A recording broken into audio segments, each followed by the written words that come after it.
happy and excited to let you know on launching of my smart book, World Literature in Your Fist, an assortment of English literature.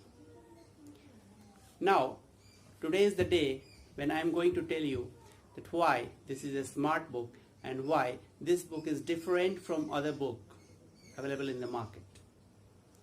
Looking at the scenario of the competitive exams, it is imperative to understand the challenges faced by the students in the competitive exams.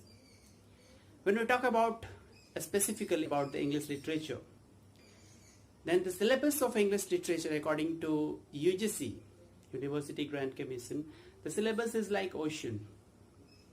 Whenever a student put his or her leg in the ocean, he feels like drowning. So it is very imperative to understand the need of a smart book in the smart era read by a smart people. So my book is quite smart in nature. Why? Because of the books that are generally available in the market are history books, and they are too much lengthy, too much of information which are not required at all in the competitive exams. For example, you can take the example of W.J. Long, English literature by W.J. Long. If you read this book, this is only about the British literature. If you read this book, you will get only few ideas about British literature. This book does not cover the novels and plays entirely. It does not provide any synopsis of the novels or dramas. It does not provide the quotations, important quotations that are asked in the exams, because these are not the books which are prepared according to exams. These books are not designed for the competitive exams. I'll tell you another books, English literature by Andrew Sanders. If I talk about this book, it gives lots of historical information about British literature. But in this book also you will not find any imperative data, any specific data which are required in the exams. You will keep on reading like a history book. You will feel boring. You will not able to recall anything after a few days of reading this book.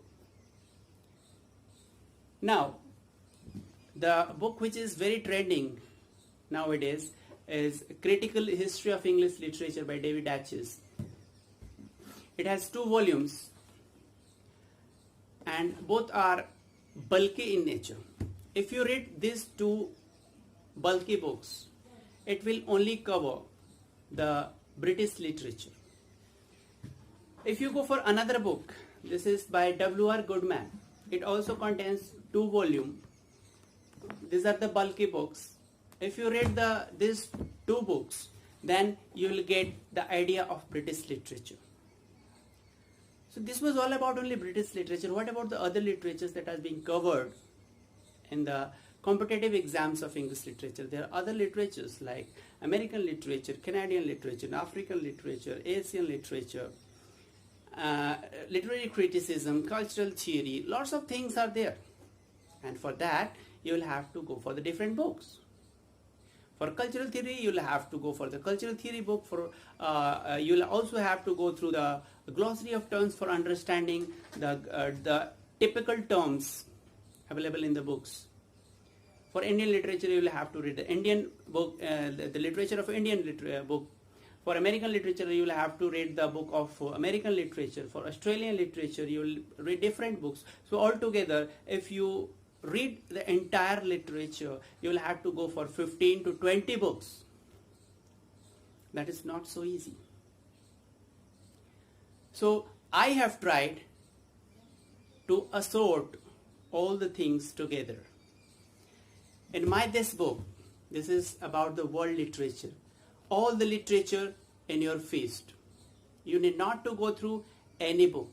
It covers Indian literature, American literature, Canadian literature, British literature, Australian literature, African literature, other Asian literatures, cultural theory, critical theory and criticism, and even about the linguistics, basic concepts of linguistics and research methods in English literature and linguistics. So everything is covered in this book. So if you go through this book, you did not to go anywhere for reading the books of other literature. If you look at the index of this book, you will find that the index is divided into different units, like starting with the ancient literature, then British literature. British literature consists of around 193 chapters. There are 193 chapters, covers almost 190 authors of Britain. Then comes American literature, that covers around 45 authors and topics. Then comes Australian literature, German literature, Indian literature, African literature, Canadian literature, other Asian literature like Sri Lanka literature, Russian literature, Bangladesh, Pakistani authors. Everything is covered. Then comes European literature, cultural studies, literary theory and criticism, basic concepts and theories in linguistics, research methods in English, and it also covers some miscellaneous topics like Chartist movement, Reform Act, types of satire, types of rhymes, types of theatres, types of sonnets and odes, then list of important Booker Prize winners, Pulitzer Prize winners, Sahitya Akademi winners, Nobel Prize winners, list of important picaresque novels, building on romance, and the propounders of different literary terms. And it starts with the Asian literature. So what is the specific about this book? That this book is written in the bullet form. It is not written in the history form, historical form that you read, keep on reading the histories. And only those things are covered in this book which are required for competitive exams. Although this looks objective in nature, but every descriptive concept is covered in this book. Now, you may ask a question that if I get any term which are difficult in nature, then what should I do? Then I told you that every complex term is exemplified in this book. Like you can see, Oedipus complex. What is Oedipus complex? If a term comes in between, then this book specifies then and there what is Oedipus complex. So you need not to go for any books of literary terms to understanding a concept. What happens generally when you go for searching a complex term, searching a literary term in the dictionary or in the book, what happens? You get distracted from your study. Whatever you are studying, you go somewhere else. When you read, you get a hyperlink there if you are searching in the Google. Again, you start reading that. So your specific purpose is lost. Where you have started and where you are going is not specific. So what is important about my book is that it tells everything about a competitive exams. In the latest NET exam, around 75% questions were asked from this particular book. This was the exam, this was the book which made me qualify the NET exam just after reading 6 months on a 2 hours basis daily. So all those people who are not having much time to go through the ocean books like W.R. Goodman and David Datches, then you must go through this book because it is time saving and smart book. It covers everything that you need. It does not focus on what is not required to read.